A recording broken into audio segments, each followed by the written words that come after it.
तुम्हाला बघायला भेटतो. त्यात फक्त काय आहे की स्पायनल कॉर्डची जी काही साईज आहे, कुठे शॉर्ट आहे कुठे लॉंग आहे, याच्यामध्ये व्हेरिएशन कुठे येतं, फक्त grey matter and the white matter है ना. सो ग्रे मॅटर कुठे कमी आहे कुठे जास्त आहे, का? कारण की तिथे काय जास्त आहे, कमी जास्त काय आहे, न्यूक्लियस आहे किंवा न्यूरॉनची जी संख्या आहे ती कमी जास्त आहे. Why it is low at the high, because for the supply है ना. अप्पर लिंब मध्ये आणि लोअर लिंब मध्ये तुम्हाला मोटर सप्लाय जास्त लागतो.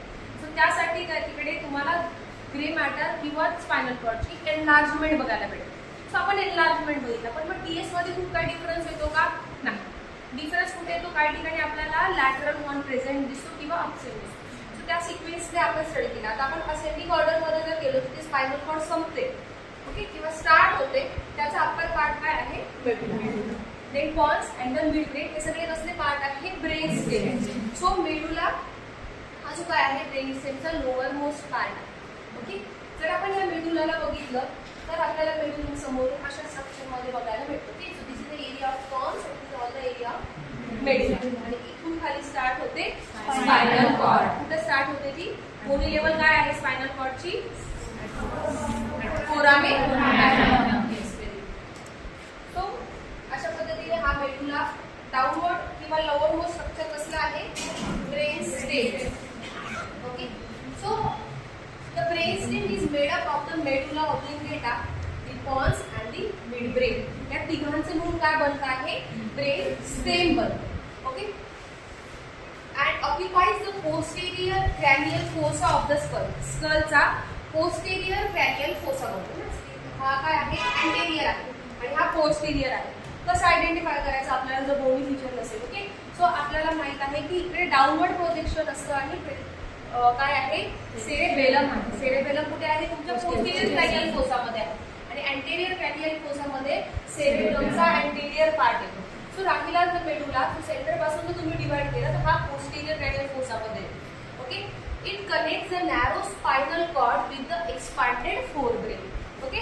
सो हा नॅरो स्पायनल कॉर्डला कनेक्ट करत असतो. The brain stem has a three broad function. ह्या ब्रेन स्टेमचं फंक्शन काय, serves as a conduit for the ascending tract and the descending tract. ascending descending tract आपल्याला माहिती आहे स्पायनल कॉर्ड मधून जातात सेरेब्रम मधून किंवा तुमच्या सेरेब्रल कॉर्टेक्स मधून खाली येतात, जे आपल्या ऑर्डर फॉलो करतात है ना. Ascending track is for the sensory impulse तुमचे सेरेब्रल कॉर्टेक्स पर्यंत असेंडिंग ट्रॅक घेऊन जातात आणि सेरेब्रल कॉर्टेक्स पासून डिसेंडिंग ट्रॅक काय घेऊन येतात, स्टार फायबर किंवा मोटार इम्पल्सेस, जिथून आपला ऍक्शन जनरेशन होत असते. सो हे कॉन्ड्युट म्हणून काम करते. It contains important reflex centre. ह्या ब्रेन स्टेम मध्ये काय आहे की रिफ्लेक्स सेंटर प्रेझेंट आहे. Control the respiratory and the cardiovascular system. आपण बघितलं की न्यूक्लियस आहे रेस्पिरेटरी आणि कार्डिओव्हॅस्क्युलरची इनव्हॉलेंटरी मुवमेंट जे काही आहे ते कंट्रोल करण्यासाठी. Content the important nuclei of the cranial nerve all over through okay. तुमच्या थर्ड पासून ज्या पुढचे सगळे क्रॅनियल नर्वचे न्यूक्लियाय आहे हे कंट्रोल कोण करतं, ब्रेन स्टेमचा पार्ट करतो. नाव द सेक्शन. आता आपण जो मेडुला आहे याला आपण तीन वेळेने स्टडी करतो. एक आपण बघणार एक्सटर्नल फीचर, दुसरं बघणार आपण इंटरनल फीचर आणि third and most important part आहे the transfer section of the medulla है ना. तर मी तुम्हाला मागच्या वेळेस सांगितलं होतं की हे जे मेडुला आहे याला आपण तीन सेक्शन मध्ये आपण डिवाइड करणार. का? कारण की तिघ सेक्शन मध्ये व्हेरिएशन आहे. तिघ सेक्शन मध्ये न्यूक्लियस हे कमी जास्त लेवलला प्रेझेंट आहे, त्यामुळे आपल्याला त्याला तीन लेवलला स्टडी करायला. पहिली लेवल आहे at the level of the deepest section of the pyramid. So आपण पहिलं बघा, आपल्याला माहिती आहे की this area of the medulla external feature मध्ये हे पिरामिड आहे. या पिरामिड मधून काय होत असतात, ट्रॅक्स जात असतात. तर आपण पिरामिडला कोणत्या लेवलला सेक्शन येणार, जिथे काय होत आहे, डिकसेशन होते ओके. ट्रॅक्सचं डिकसेशन होतं म्हणजे काय होतं, ट्रॅकची क्रॉसिंग. कुठले ट्रॅक क्रॉसिंग करतात, मेनली कुठले ट्रॅक क्रॉसिंग करतात, असेंडिंग ट्रॅक हे क्रॉसिंग करतात सेरेब्रल कॉर्टेक्स कडे जाताना ओके. सो हे क्रॉसिंग करत असताना ही जी क्रॉसिंग आहे त्या क्रॉसिंगला आपल्याला टीएस घेऊन बघणं गरजेचं की ही क्रॉसिंग कुठे होते आणि कशी होते है ना. So what is the purpose of crossing. Left साइडचं जे काय कमांड आहे राईट साइडच्या सेरेब्रल कॉर्टेक्सला जाते, राईट साइडची कमांड लेफ्ट साइडच्या सेरेब्रल कॉर्टेक्सला जाते. म्हणजे क्रॉसिंगने तुमच्या कमांड ह्या फॉलो होत असतात ओके. सेकंड टीएस घेणार at the level of decussation of sensory decussation. आता सेकंड जो आहे हा सेन्सरी डिकसेशनला घेणार म्हणजे तिथे काय खूप सारे न्यूक्लियाय प्रेझेंट आहे. थर्ड आपण डिकसेशन थर्ड टीएस घेणार at the level of olive. Olive हा आपण जर इंटरनल फीचर बघितलं मेडुलाचं, त्याच्यामध्ये ऑलिव्ह हा खूप मोठा न्यूक्लियस आहे जो मेडुलाच्या अप्पर पार्टमध्ये आहे, लोअर पार्टमध्ये नाही. मग जर तुम्ही पिरॅमिडल डिकसेशन केलं, टीएस घेता, यू विल सी द डिकसेशन. तुम्ही थोडा वर टीएस घेतला तर you will see the sensory nuclei, आणि पण तिथे तुम्हाला ऑलिव्ह दिसेल का? नाही, तो न्यूक्लियस दिसणार नाही. तो खूप मोठा सिलेंड्रिकल न्यूक्लियस आहे, तो अप्पर पार्ट आहे. त्यासाठी आपल्याला अजून वर एक टीएस घ्यावा लागेल जिथे आपल्याला ऑलिव्ह प्रेझेंट दिसतात. सो अशा पद्धतीने आपण 3 वेगवेगळे न्यूक्लियस हे पाहू शकतो.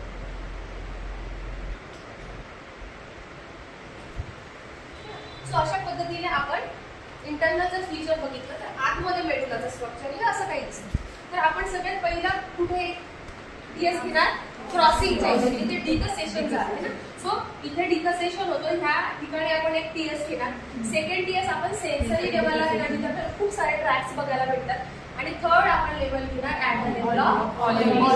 सो हा जो एवढा मोठा सिलेंड्रिकल न्यूक्लियस आहे ऑलिव्ह, सो आपल्याला त्याचं स्ट्रक्चर पण बघायला भेटतं आणि तो पुढे कॉन्स्टंट आहे. त्यामुळे तुम्हाला काय फरक पडतो तुम्ही वर किती घेतला.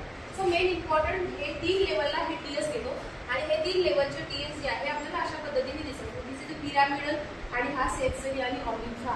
सो अशा पद्धतीने आपल्याला हे वेगवेगळे टीएस घ्यायचे असतात. ओके, सो 3 टीएस घेणार. पहिलं कुठला घेणार? At the level of pyramid, second at the level of sensory, third at the level of olive. So हे 3 डिकसेशन 3 टीएस हे खूप इम्पॉर्टंट असतात. ओके, सो फर्स्ट टीएस at the level of decussation of pyramid. तिथे पिरॅमिडल डिकसेशन होते किंवा ट्रॅक्सचं डिकसेशन होते, but the location, the area where decussation होतं इज कॉल्ड द पिरॅमिड. म्हणून त्याला पिरॅमिडल डिकसेशन होत आहे. पिरॅमिडचा काही वेगळा रोल नाहीये किंवा पिरॅमिडल सेल नाहीये किंवा असं काही. नाव पिरॅमिड आहे कारण की that is a part of medulla which is called the pyramid. External साईडला जे काय एलिव्हेशन आहे त्याला आपण पिरॅमिड म्हटलेलं आहे.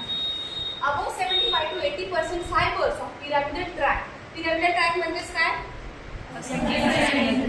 सो हा ट्रॅक आहे, ह्या ट्रॅक मधून जाणार आहे. Okay, cross the mid line by the decussating with the opposite number of run and backward and laterally to reach the lateral white column of the opposite side of the spinal cord. तर हे कुठे जातात? Spinal कॉर्डच्या कुठे जातात? White column मध्ये जातात. त्यात impulse घेऊन आलेले आहेत. Okay, where they run downward as the lateral corticospinal tract. Okay, so जेव्हा आपण डिसेंडिंग ट्रॅक बघितलं तर त्याच्यामध्ये आपण पिरॅमिडल आणि एक्स्ट्रा पिरॅमिडल ट्रॅक बघितलं. आलं लक्षात? सो प्रत्येक वेळी पिरॅमिड म्हणून मी तुम्हाला टोकलं नाही, प्रत्येक वेळी आपण पिरॅमिड म्हटलं म्हणजे ती असेंडिंग ट्रॅक आहे असं नाही. आपण काय म्हटलंय की काही जे डिसेंडिंगचे ट्रॅक आहे हे पिरॅमिडच्या लेवलने गेलं तर त्याला पिरॅमिडल ट्रॅक म्हणतात. पिरॅमिडच्या बाहेरून गेले तर त्याला एक्स्ट्रा पिरॅमिडल ट्रॅक म्हणतात. तिथून असेंडिंग ट्रॅक पण गेले. असेंडिंग ट्रॅकने फक्त काय केलंय? क्रॉसिंग केलंय. So hair is most confusing part. तिथे आपण दोघं ट्रॅक कन्फ्युज होतो. जेव्हा तुम्हाला पिरॅमिडल ट्रॅक म्हटला आहे, ओके, सो हे काय करतात? डिकस करतात. म्हणजे हे पण काय करतात? डिकसेशन करून खाली येत आहे. हे कुठे येत आहे? स्पायनल कॉर्ड मध्ये. पण ग्रे मॅटर मध्ये येतात का? नाही, येतात कुठे? व्हाईट मॅटर मध्ये. व्हाईट मॅटर मधून मग ते खाली ग्रे मॅटर मध्ये जाऊन मग ते डिरेक्टली तुमच्या कुठे जातात? पेरिफेरीकडे इम्पल्सेस घेऊन जातात. Okay, so about 75 to 80% fibers of pyramidal track cross the midline by the decussating with the opposite number of and run down backward and laterally to reach the lateral white column of the opposite side of the spinal cord. तर ते जाताना पण कुठे जातात? Opposite साइडला जातात. where they run downward as a lateral corticospinal tract. आता त्यांना काय म्हटले? lateral corticospinal म्हणजे काय? कॉर्टेक्स मधून स्पायनल कॉर्ड कडे. Okay, 10% enter the ipsilateral ventral corticospinal tract, which will cross lower down, and 10% will remain ipsilateral among the fiber of the right lateral corticospinal tract. आता you can see this diagram. तर या diagram मध्ये जर तुम्ही बघितलं की हे pyramidal करून येणार. you can see here the most of them जो बंच आहे हा डिकसेशन करून हा इकडे व्हाईट मॅटर मध्ये जातो. त्यापैकी काही जे आहे हे इप्सिलॅटरल राहतात आणि हे स्ट्रेटली न्यूक्लियस कडे जातात. त्यातला पण काही पर्सेंटेज आहे हे डिरेक्टली इप्सिलॅटरलच राहून खाली कंटिन्यू करतात. ओके, सो तिथून पण काय होतं की काहींना जागा नाही मिळत डिकसेशन मध्ये. आणि एरिया केवढासा छोटासा एवढा स्पायनल कॉर्डचा एरिया आहे. आपल्याला डायग्राम मध्ये एवढं मोठं दिसतं आणि येतात ना काय आहे ते लाखोच्या संख्येने खाली पडतात. ओके, सो तेव्हा काय होतं की काही जो डिरेक्टली बंच मध्ये जातात, काही साईडला हे बघून जातात. तुम्ही पाण्याचा फ्लो घेतला, पाण्याचा फ्लो तुम्ही एकदम फोर्स मध्ये सोडल्यानंतर तो एका लाईनीमध्ये जात असताना काही जो वॉटर ड्रॉपलेट आहे हे बाहेर पडतात. का? कारण की त्यांचं त्या मोशन मध्ये फ्रिक्शन होऊन ते उधळून बाहेर पडतात. लाईक काही पर्सेंटेज जे आहे हे असे इप्सिलॅटरल साईडला जाऊन होता, पॅरलल पण इथून साईडला जाऊन असतो. पण ultimate at the end product is same. ते इकडे जरी आलं तर इथून त्याचा सिनॅप्स होऊन they will reach their destination at the end. Okay, हा इंट्रोडक्टरी पार्ट होता. सी आता हे जे ट्रॅक्स आहेत सेरेब्रल कॉर्टेक्स मधून. Okay, this is the area of midbrain. हा this is the area of cord आणि हे मेडुलाचे 3 वेगवेगळे लेवलला डिकसेशन आहे किंवा टीएस आहे. सो हे जे आहे ते मिड ब्रेन झाला. आपण एक प्रत्येकाचा टीएस स्टडी करणार आहे. सो या मिड ब्रेनच्या एरियामधून आल्यानंतर कॉर्डच्या एरियामधून आल्यानंतर मेडुलाच्या वेगवेगळ्या layer. So this all this area तिथे पिरॅमिड आहे. सो 2 एनलार्ज पिरॅमिड आहे. त्या पिरॅमिड मधून येऊन ते स्पायनल कॉर्डच्या व्हाईट मॅटर मध्ये येतात आणि मग तिथून हे डिरेक्टली त्याची ऑर्डर लोअर मोटर न्यूरॉन म्हणून ते पुढे बाहेर पडून डिरेक्टली पेरिफेरीकडे हे जात असतात.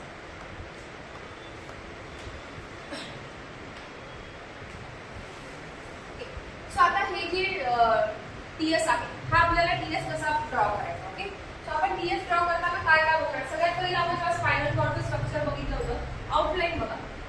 Is it same with the spinal cord. Spinal कॉर्डच्या आउटलाईन ड्रॉ करताना आपण काय बघितलं होतं की आता जर आपण स्पायनल कॉर्ड ड्रॉ केली, आपली स्पायनल कॉर्ड आपण अँटेरियर करू. सगळ्यात पहिले अँटेरियरला काय आहे? अँटेरियर मेडियल फिशर, अँटेरोलॅटरल त्यानंतर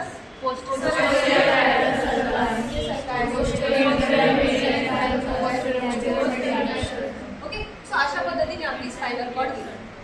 सी सेम इयर इथे डिप्रेशन आहे, त्यानंतर कंटिन्युएशन मध्ये गेलं, इथे सारखं आहे, इथे छोटासा आहे आणि इथे पोस्टो outline is same. there is no difference in the outline. Okay, so and this is anterior medial fissure and this is the posterior medial fissure. Okay, so आपल्याला अशा पद्धतीने इथे बघायला मिळतं. फक्त आता हे जे इथे आहे ओके, सो जे अँटेरो मेडियल सारखं आहे याचं थोडं डिफरेशन इथे बघायला मिळतं कारण की थोडा structural difference but major outline is same. There is no difference. Outline मध्ये आपल्याला डिफरन्स दिसत नाही. पण आपण जर बघितलं की आपल्या स्पायनल कॉर्ड मध्ये सिंपलचं स्ट्रक्चर होतं, इकडून अशा पद्धतीने आपल्याला एक फॅमिंग होतं, खाली ग्रे मॅटर होतं, अशी आपली स्पायनल कॉर्डला हा. ओके, सो अशी आपली स्पायनल कॉर्ड सिम्पली फॉर्मेशन झालेली आतमध्ये है ना. आलं लक्षात.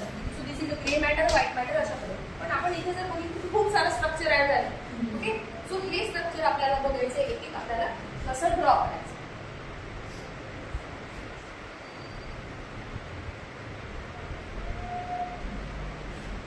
आता हे स्ट्रक्चर आहे याच्यावर ज्या ग्रे मॅटर आहे ओके, ग्रे मॅटर पण सेम आहे. फक्त आपल्याला बघायला काय भेटतं की ग्रे मॅटर मध्ये पण हा जो डिफरन्स आलाय आणि इथे काय झालंय हे न्यूक्लियस फॉर्म झालं.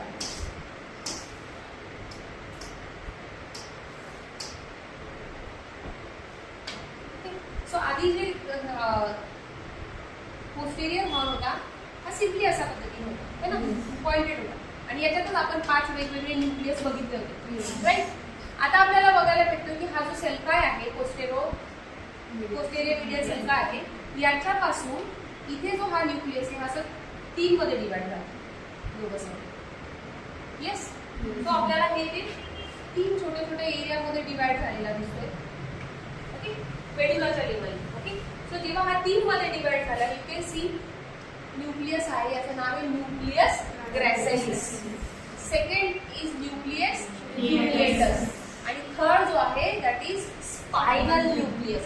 सो अशा पद्धतीने हा जो पोस्टेरियर हॉर्न होता त्याच्यामध्ये 5 डिफरंट न्यूक्लियस आपण बघितले होते at the level of spinal cord. पण जेव्हा तुम्ही मेडुलामध्ये आउटलाइन इज सेम, पिरॅमिडच्या लेवलला टीएस घेतला म्हणजे खालून असतो. लोअर मोस्ट जेव्हा तुम्ही टीएस घेता what you will see grey matter मध्ये आपल्याला बघायला भेटतं की तिकडे 3 न्यूक्लियस जे आहे याने इंडिव्हिज्युअली पोस्टेरियर हॉर्न मध्ये एरिया हा ऑक्युपाय केला. सो फर्स्ट न्यूक्लियस जो फॉर्म होतो that is a nucleus gracilis, nucleus cuneatus and this is a spinal nucleus. So अशा पद्धतीने 3 न्यूक्लियस फॉर्म झाले, nucleus gracilis, cuneatus and spinal nucleus. पण हा जो स्पायनल न्यूक्लियस आहे हा ट्रायजेमिनल नर्व्ह आहे कारण की ट्रायजेमिनल ही लार्जेस्ट अँड थिकेस्ट नर्व्ह आहे तुमच्या all of the cranial nerve पैकी. ओके, तर तिचे 3 मोठे इंडिव्हिज्युअल न्यूक्लियस आहे. त्यापैकी एक न्यूक्लियस आहे स्पायनल न्यूक्लियस, ज्याचं सेंटर आपल्याला कुठे बघायला भेटतं, मेडुलामध्ये at the level of pyramid. Okay, so आपल्याला एवढं सगळं स्ट्रक्चर काय बघायला भेटतं, आपल्याला चेंज. बाकी otherwise is same. This is anterior horn जे आहे, अँटेरियर हॉर्न आहे. या ठिकाणी पिरामिडल डिकसेशन आपल्याला बघायला भेटतं. बाकी तिथे जे न्यूक्लियस आहे, ह्या न्यूक्लियसचे सेंटर ते त्या पद्धतीनेच कंटिन्युएशन मध्ये प्रेझेंट असतात. Okay, so main component of gray matter of the medulla at the level of pyramid is first nucleus gracilis, nucleus triviatus, spinal nucleus of trigeminal. मी जेव्हा स्पायनल कॉर्ड मध्ये track शिकवताना तुम्हाला सांगितलं होतं की हे जे 2 न्यूक्लियस आहे, ग्रेसिलिस आणि ट्रिविएटस, हे स्पायनल कॉर्ड मध्ये काय करतात, ऑर्डर देतच नाही. ते डॉर्सल गॅंग्लियन मधून डायरेक्ट वर जातात. कुठे जातात, मेडुलामध्ये पिरामिड येतात. कारण की त्यांची स्वतःची तिथे न्यूक्लियस, स्वतःची they have their own space in the medulla. So ते का तिथे ऑर्डर दिली, ते डिरेक्टली डॉर्सल रूट गॅंग्लियन मधून निघतात आणि ते डायरेक्ट कुठे जातात, मेडुला. म्हणजे सिम्पली समजायचं झालं तर समजा न्यूक्लियस, ग्रेसिलिस आणि ट्रिविएटस. आता आपल्याला माहिती यांचं काय काम आहे.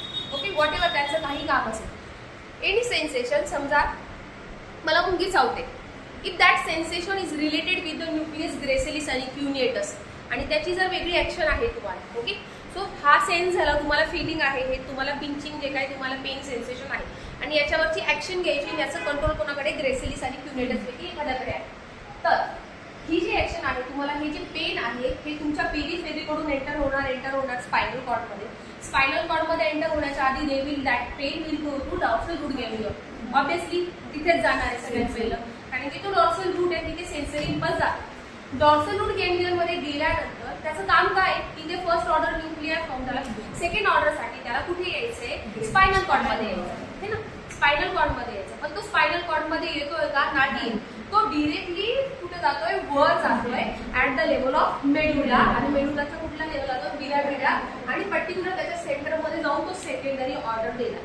कळालं, सिंपल. सो अशा पद्धतीने हे, आणि इथून सेकंडरी ऑर्डर झाल्यानंतर it will directly go to the cerebral cortex. तिथे जाऊन त्याची थर्ड ऑर्डर जाणार आणि सेरेब्रल कॉर्टेक्सला समजणार की ह्याला मुंगी चावते, काहीतरी कर, है ना. मग जी काही मोटर ऍक्शन केला, मार नाही केला, फूट नाही केला, काही कर नाही, what ever it is, it will generate by the action generation तुमच्या सेरेब्रल कॉर्टेक्सने होणार. सो ही प्रायमरी, सेकंडरी, टर्शरी जे काही ऑर्डर आहे या अशा पद्धतीने फॉलो होतात. इन जनरल ऑर्डर आपल्याला माहिती आहे, dorsal root ganglion to spinal cord to cerebral cortex. पण हे 2 न्यूक्लियस काय करतात, dorsal root ganglion to directly medulla at the level of pyramid. आलं लक्षात. सो हे जे ग्रे मॅटर आहे, या ग्रे मॅटरचे हे महत्वाचे कंटेंट आहे. And again the spinal nucleus, हा जो स्पायनल न्यूक्लियस आहे, हा बॉडीचे सगळे जनरल सेन्सेशन कॅरी करतो. What are the general sensation,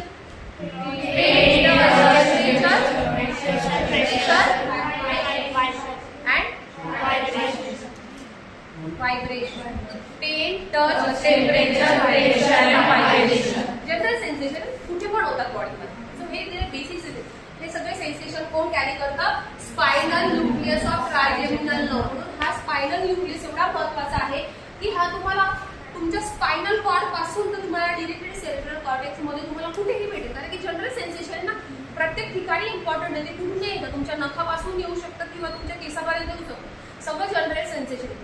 जर तुमचा थोडासा खालून ओढला, you will feel the pain. केस तुमचा हाताने जबरदस्ती ओढला, you will feel the pain. असेल सुद्धा छोटं मोठं, पण जनरल सेन्सेशन आहे पेन.